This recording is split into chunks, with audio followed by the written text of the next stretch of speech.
Here.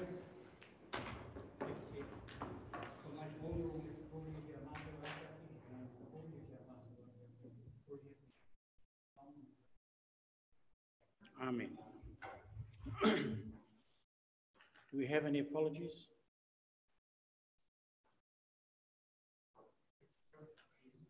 We'll leave it. Okay. No declarations of interest.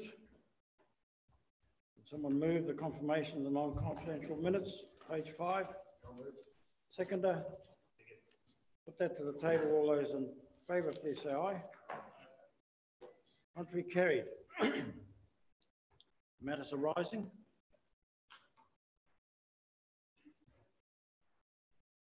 There being none, let's move on to the action sheet. Is there any issues there? That's a great start. We might only be here for 20 minutes.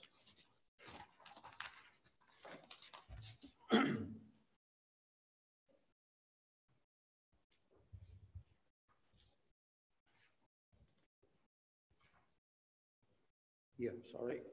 Dougal sitting patiently back there. I forgot about you, so come up the front and talk to us.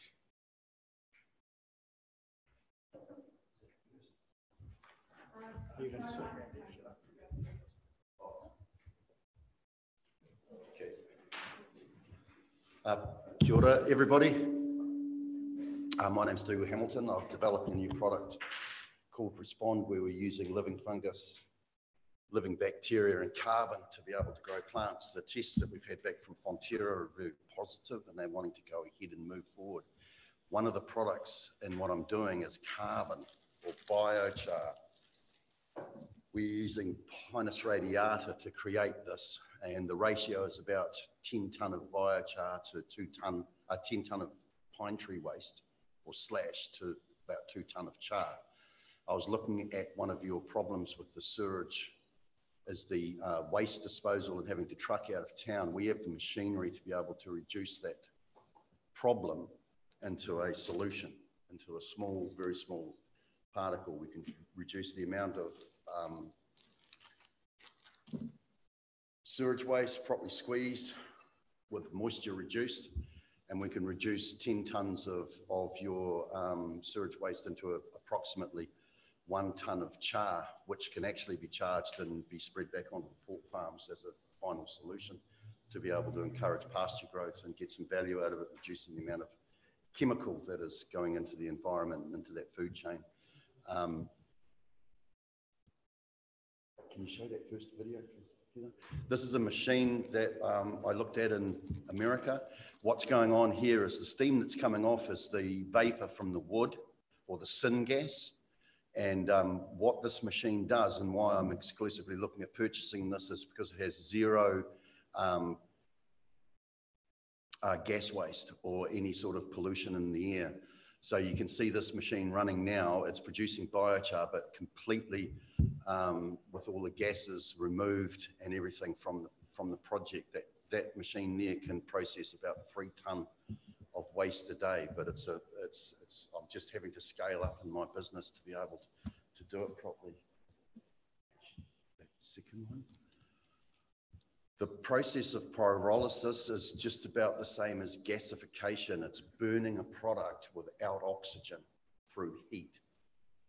It totally excludes any of the heavy metals, toxins, or anything in the original project. So we end up basically with 100% carbon, anywhere between 85 and 100% carbon.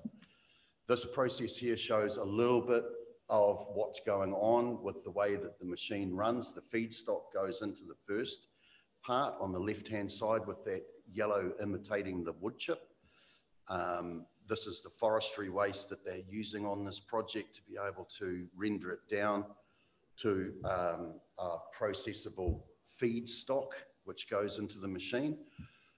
We could mix the biosolids or the waste that you guys have got with an amount of wood chips to get the perfect balance to really push through some high volumes. There's machines on the market today that can do 100 tonne a day of this project. Obviously, the expense goes up as you go larger on these projects.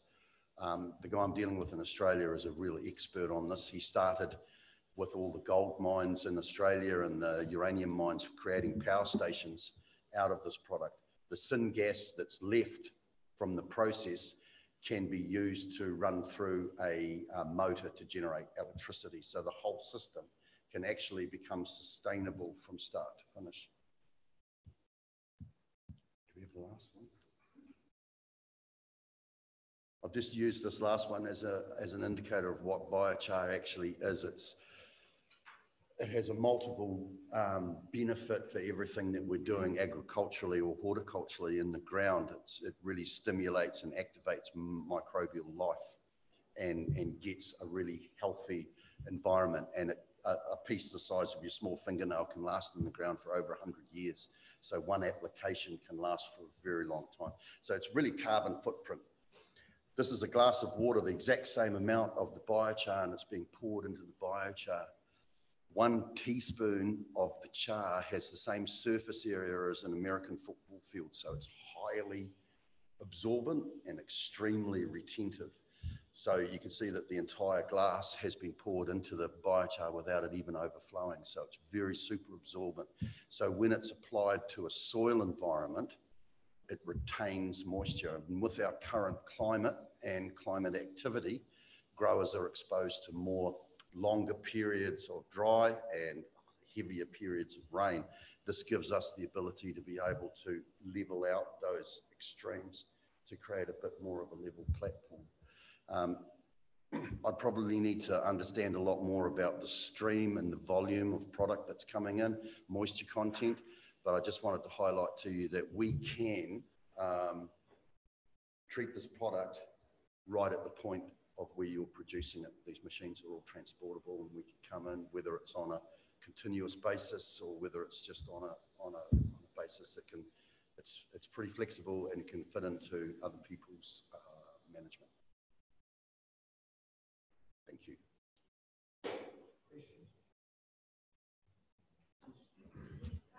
Thank you, Dougal. Can you deal with the waste, the raw waste, the solids that come out from the milli screens, as well as the solids that come out after a clarification stage? Can you do both, or is it? We can do tyres. It's like, it's the pyrolysis basis, it's about volume, it's about speed of throughput on what you're burning. So it comes down to moisture content of the product that we're doing. But I've seen there's a lot of work in Paris coming out with a girl there that's doing this exact system. And she's squeezing the waste hydraulically to remove the moisture, and then it's coming out at between 20 and 30% moisture, which goes straight through the machine.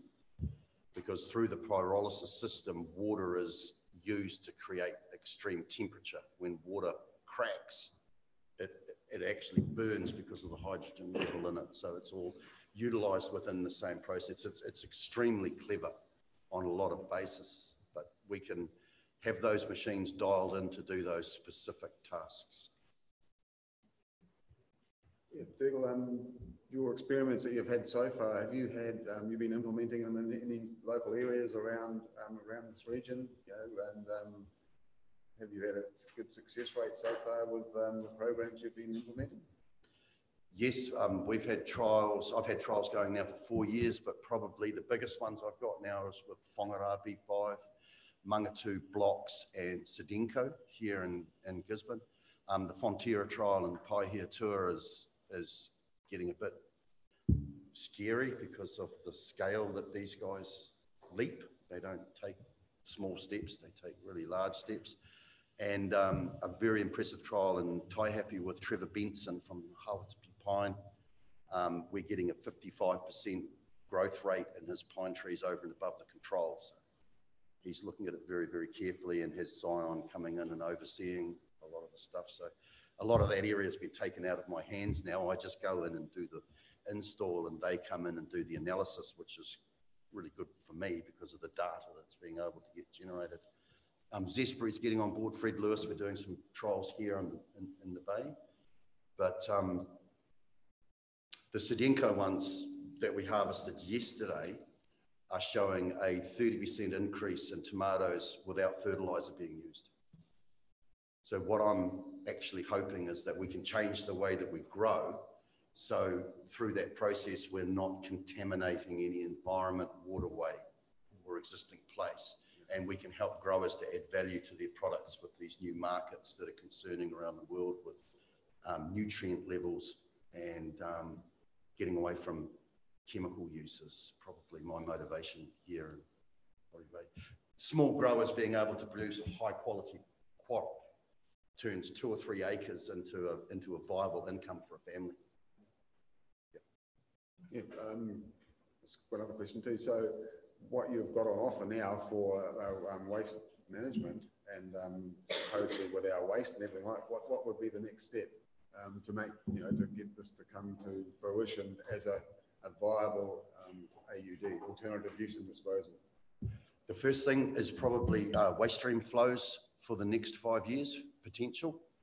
So any machinery that was bought could be bought to scale up to to absorb any increases or spikes. So we stay ahead of it all the time. There's no actual piles or anything like that. We can process everything fresh. So we're getting it straight out of whatever your process is and straight in and done. That would be basically the only thing. And then to be able to work out cost benefits associated with doing it here as to trucking it out. But I'm sort of looking at the carbon footprint. We're reducing it in a real zero carbon way. There's no trucks going backwards and forwards on the roads, burning diesel, just trying definitely to not sort of create a narrative, but to fit in with what's expected of us from the region further down the stream, I think. Responsibility of being able to deal with it. And I think it gets away from having a toxic product that is causing a lot of peoples in the area to regard it as a real problem. It's a process of a community, and it needs to be dealt with as efficiently as we possibly can with as many positive outcomes throughout the process. Hi there, Dougal. Thanks very much for the presentation. You may know that tracking the waste out of region is only potentially a short-term problem. Yep. Where we're looking at composting, vermicomposting our waste after once we've got that established. What I really wanted to ask was, do you believe that the energy use from a system like this would be viable in comparison to something like composting as an alternative? I understand that they're producing 2 very different products, but just on a operating cost basis and infrastructure basis, do you think they'd be comparable in cost? Well, by reducing volumes by 300% is going to reduce the amount of input you need to do to treat that problem. Composting, you're dealing with a large volume of things in an open area. If you have a look at Hawke's Bay, one of the biggest problems from Timata mushrooms is dealing with compost.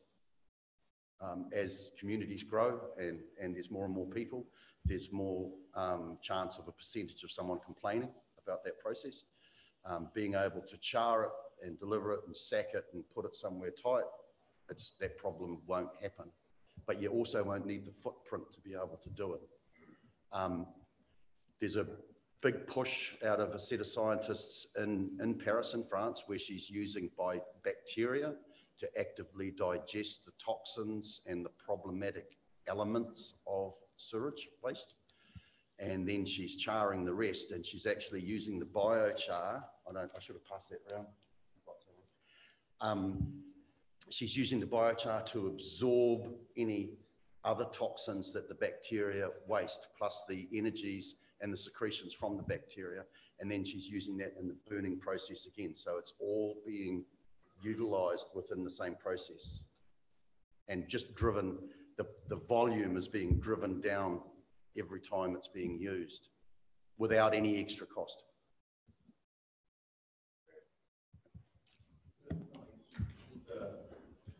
A question. Shannon mentioned the energy use. So have you done a net energy input versus output assessment? Because I'm assuming to burn it, use energy. so that you might recoup some afterwards. So there will be energy demand, which will have its own carbon footprint. So I'm wondering whether you've looked at it on a net basis. As soon as we can get a grasp of volumes, we can get a machine made to either just concentrate on disposing of that volume, or we can get a machine made to be able to dispose of the volume and process the syngas. So the syngas can run a generator to be able to, if not supply all power, at least complement the amount of power that's being needed to do the process. It'll all be on volumes of waste and the size of the machine, but these machines can be tailor-made to suit your final requirements of whatever. But I just do suggest with all of these machines that if we're targeting, for instance, if we're targeting 10 tonne a week, that we get a machine that can do twice as much as that.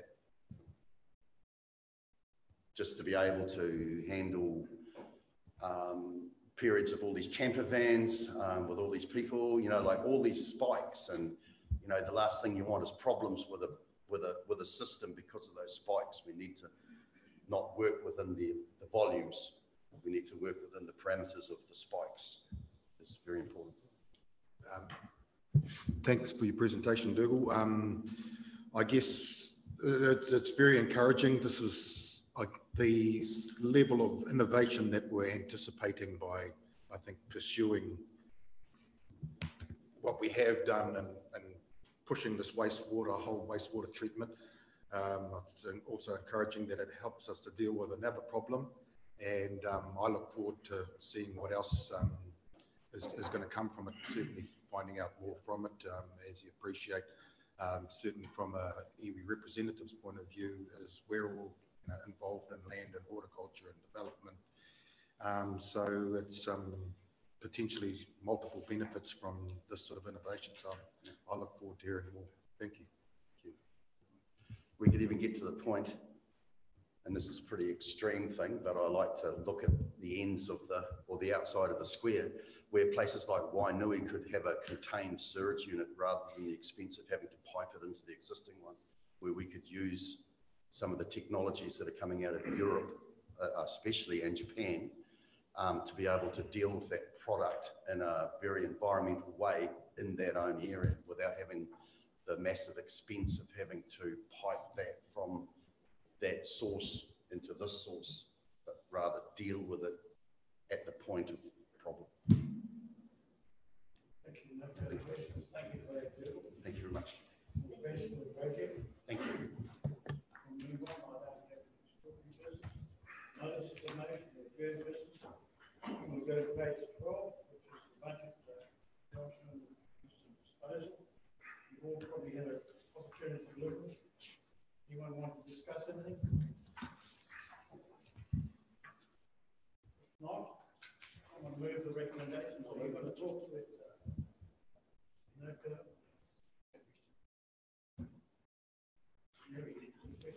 I'm happy to move it. I really applaud what's happening.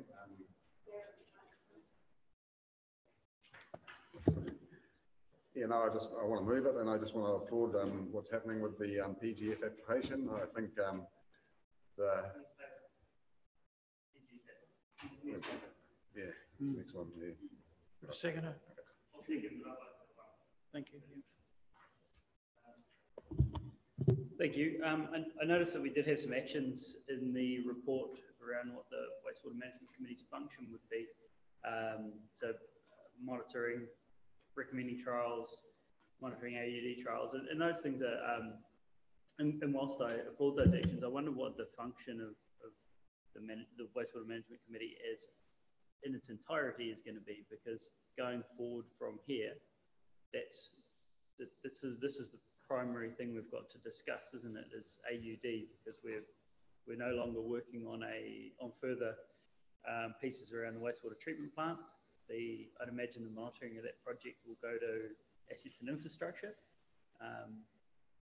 and then so I'm just wondering, are these the tasks of the entirety of the committee going forward, or is that just a portion of what we're going to be doing? So through the chair, the terms of the Wastewater Management Committee are quite broad when it comes to monitoring the consent conditions, the performance of the plant, and the AUD, as Councillor Dowsing has pointed out, as a component of your terms of reference going forward. The construction of the plant will have a portion that would report to assets and infrastructure. However, given it's around the compliance with our resource consent and the obvious interest of all the parties in the construction, the design and those things, we would envisage it still reporting to WMC for quite a long time, especially given the levels of interest, but also around the final design, layout and those things, and the levels that we would be looking to hit would sit within the realms of the consent, which would be the Wastewater Management Committee. On page 3 of your agenda is the terms of reference there, and it's around compliance of the conditions of the consent, but then it also goes into the other things like the Turanganui-a-Kiwa Water Quality Enhancement Project, the education. It also has some things for us to report around drainways and those things as well. So it is quite a broad scope of the committee, and we'll be looking to get back into that going forward. Great, thank you very much. I guess my misunderstanding was because we've been so focused on a single task. I haven't dealt with much of that in my time on the committee, so I'm glad to hear that we'll be broadening our scope to make the committee have a real function. Thank you. And okay. Thank you, Chair. The paper we're talking about is the 15 and the 35K? Yes. Yeah. Thank you. I might ask Mr. Wilson to repeat the same statement at a later stage. Yes. So we can get away from the 15 and the 35K, that'd be good. Chair, I've got a budget question. So there's 700,000. How much is that going to staff costs? So through the chair, we're not using any staff costs for that 50,000 per year. That's not staff costs covering us at all. That's for the project. The staff costs are kept separately. So what did we spend that 15,000 on? So through the chair, the 15,000 that's been spent is to have a consultant come through with the desktop research that was needing to be done. So having that done separately from us. So that's the research that's been undertaken to have a look at the gap analysis and the other things around what's happening in the country and alternative use and disposal. Further questions? So when will you get the information back from the consultant about the outcomes of those? We'll be getting that information back in time for lodging our Commercial Growth Fund application, which we intend to lodge at the end of this month. Good. Just following up on what Ronald has said. So as Shannon said, we're kind of just treading a little bit of water to see where we spurt to next. The next paper we're going to talk about may or may not happen. And so that if we fall back to this 700 again, I think what Ronald was saying, we may need some more input from this table into how that 50 is spent on going forward basis.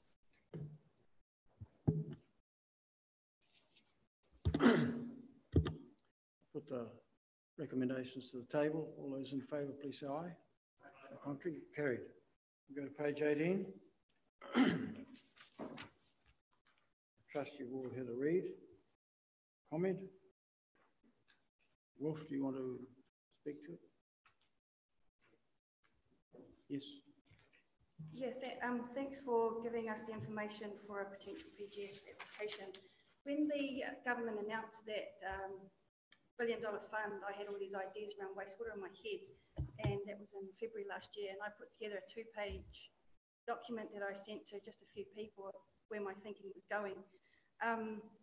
And what I'd like to have a discussion about, can we put a deeper, more powerful story around this PGF application that's in front, that's here, the 700K. To me, it looks like we're just picking low-hanging fruit, and I'd really like to see if there's an appetite to create a transformational, multifunctional, forward-looking project, and that will pitch this to the PGF. I think we've got to think bigger than feasibility studies. What I've called it a circular water economy for Gisborne. So a bigger goal for the region beyond feasibility. So it's about having a really big goal and dreaming big. And what we're trying to do is we're aiming for water security for the Gisborne region, for our growers' economy. The water is produced in Gisborne, the waste is produced in Gisborne, so we can reuse it in Gisborne. We can enable value-added production. We can find productive, if we can find productive uses for the recycled water for economic development purposes. And it's about a smart adaptation in an era of climate change. So I'm kind of talking about all the things that the PGF application wants us to tick. We're going to tick all the boxes. I say a transformational project because we're looking at our wastewater treatment plant as a water factory and a nutrient factory, bigger than we are today. It's multifunctional infrastructure. If we get more treatment steps, we'll have waste product and we'll make it a productive resource. As we saw there, we could be producing biochar. It's forward-looking because water is going to become scarce in the future. There's no doubt about it, and we need to plan now, not when we run out of it. And so if we could put a bigger story around this application, you're talking about it going in March.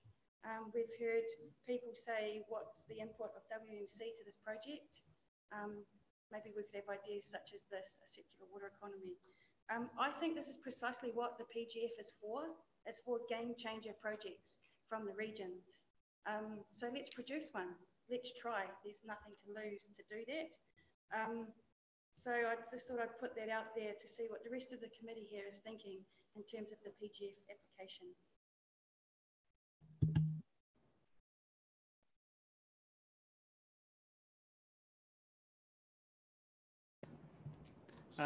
I spoke last year on a very similar point around waste minimisation as well, and trying to empower the staff to look broader and deeper into waste minimisation and what opportunities we have in the region. And I think it's true here as well, and with what Councillor Dunn is suggesting, there could be a simple process, which is that our first application includes the low-hanging fruit, but also additional funding to further research into a global solution for our circular water economy, as Councillor Dunn coined the phrase. So I think that there's potentially a piece to be added into the application for further research and development around broader concepts, but that would allow us to still get a PGF application in the short term and move our AUD forward with a broader scope being put in, obviously before the next elections. But I think there's an opportunity there, as Councillor Dunn sees it. Yeah, through the chair, one of the things with the PGF funding is that the messages that we've got too is that they're shying away from feasibility studies. So what Councillor Dunn is saying in terms of trying to provide a more tangible output, looking at a circular economy, but also if you can identify a test case where you may be able to apply what is learned through, you know, the transformation of the waste into clean water, that will help increase our chances of being able to get some funding. So I think there is a need to look again at what we're putting into the PGF and take into consideration those ideas and concepts, but also thinking more tangibly about the application of it, because that's obviously the PGF they will be seeking to get some visible gains out of it, which is why the message has been around shying more away from feasibility and more into tangible output stuff.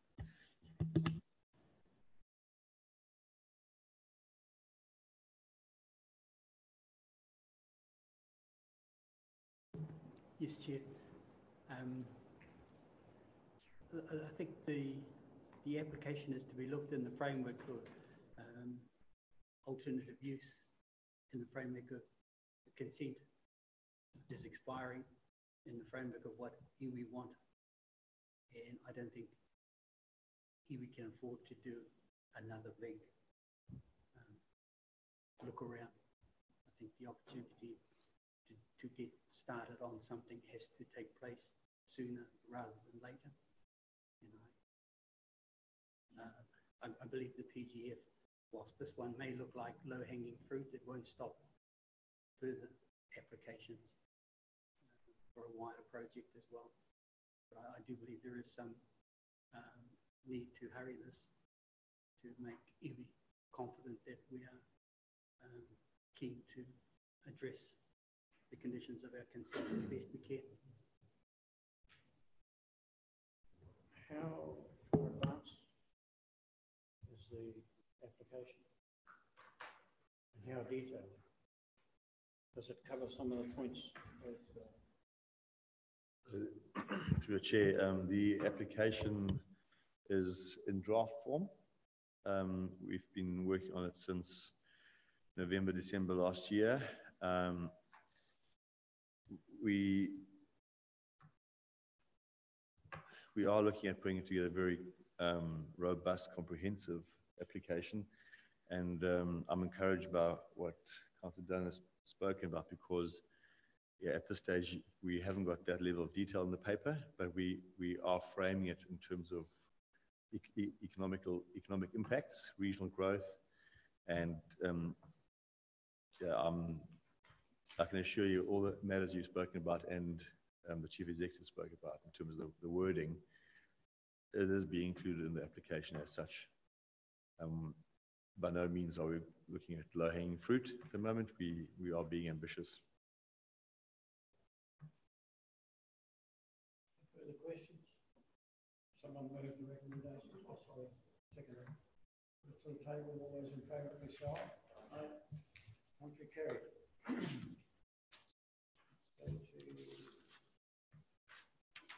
28.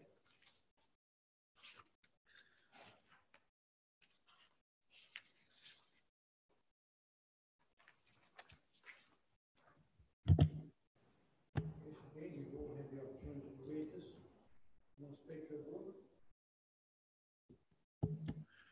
Through the chair, it's the final two papers of our meeting today simply direct the WMC to the papers that went to the council meeting on the 28th of February, and where we had decisions from council. I'm assuming that everyone is aware of those decisions. I'm not sure if we need to talk about them. Okay. Thank you, Chair. I appreciate that this meeting is following pretty close to the 28th. So what has been presented is excellent, and the result is a incremental step in the right direction. But I think that's where, getting back to our terms of reference, that this group, as Shannon has said, is their responsibility to the consent, and what are the implications to the consent with the developments from the council meeting from the 28th. I think we still need to remind ourselves of that. And the other question is to what is the direction for the consent review team going forward as well, with the old consent and with possibly new consents. I think we did meet before the 28th with that group, and I think we may have got a little bit confused about looking at new consents that will arise, and I think we may have forgotten about who will worry about the old consent, the current consent that we're still working with.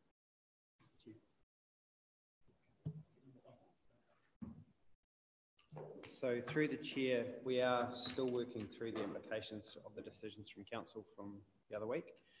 One of the things we'll be reporting back to this committee is a time frame for the implementation of those decisions and how we're going to roll out the consent process from here, but then also the design process as well. So a lot of that work is what we're now very busily trying to get done as quickly as we can. In response to the consent and the consent review group's function, the consent review group function is still very much alive around how that consent is pulled together. One of the things that the consent review group has been very adamant about is amending the current consent rather than starting with a new consent, and we see that that's very much the plan going forward, as it's an amendment to the current consent. The consent conditions that sit there now with our current resource consent, there is actually very little that needs to be changed from a consenting process to add on these next steps. So when we talk about the consent process for the plant that is to go next door on the new site, That's around moving the designation on the land rather than a resource consent. So that's widening the designation of the wastewater management, of the wastewater treatment plant out further than what it currently sits, because we're just on the boundaries of it. So actually very little consent needs to be done for the building of that. However, it is time for us to look at the resource consent and make sure that it's fit for purpose, given the changes that we'll be doing with the plant and the things taken forward. So it'll be around those outputs and making sure those are still fit for purpose, but it won't be a new resource consent at this stage. Thank you. We've already acknowledged that even in our best case scenario for timing, we will fail to meet our resource consent timeframes. Will we be addressing that through an amendment to the consent, or are we expecting to fail our consent and have to deal with that failure? And if so, how are we going to do that? So at this stage, we're working with regulatory around the best way for us to address that. So we are going to miss the dates we have now, even if we move as quickly as we possibly can. So it's whether or not we amend the dates to the dates that we can hit, or it's whether or not we look to grant an exemption to be done through commissioners. So we're working through how is the best way process for us to do that. Understanding once we know we have more detail around it, once we start moving forward and getting it done as quickly as possible, around how that can be presented to a commissioner to then decide on that process going forward. Any further questions? If not, will someone move the recommendations? Thank you. Second, put it to the table. All those in favour, please say aye. Aye. Contrary, carried. Let's go to 31. Second. Put it to the table. All those in favour, please say aye. Contrary, carried. Are there any items of general business? Are there any questions you want to address to the staff or the CEO while she's in the room? I think I might be permitted to say so. There's been huge steps forward in terms of our wastewater management, and the staff doing well, taking us forward. Yes. Oh. Just on the mortuary waste stuff, so what's the plan? What's the program? So through the chair, staff will now be going to look at the options for implementing that decision that's been made by council. So we'll be bringing a paper back to the next WMC meeting around the feasibility. And one of the things that staff are looking at is how that will be rolled out, where, and those things. So it very much is looking at the details of how that will practically be rolled out, both from a construction point of view, but then also what tool we will use to enforce that decision as well. So whether that be through an amendment to the trade waste bylaw, or if it's a completely new bylaw as well. So we'll be mapping that out and bringing that back to this committee to show you the timeframes for the rollout of that decision. So, Mr. Chair, just going back to the work plan, when do we expect to get an update on that? At the next WMC meeting. Yes, so sorry through the chair if I wasn't clear. The next WMC meeting will outline the process for taking forward the resource consent, the new plant. It'll also have another paper separately about mortuary waste and the implementation of that decision as well. And it'll have an update on where we're at with the PGF and the AUD discussions and those things. So we'll be able to update in much more detail at the next WMC meeting.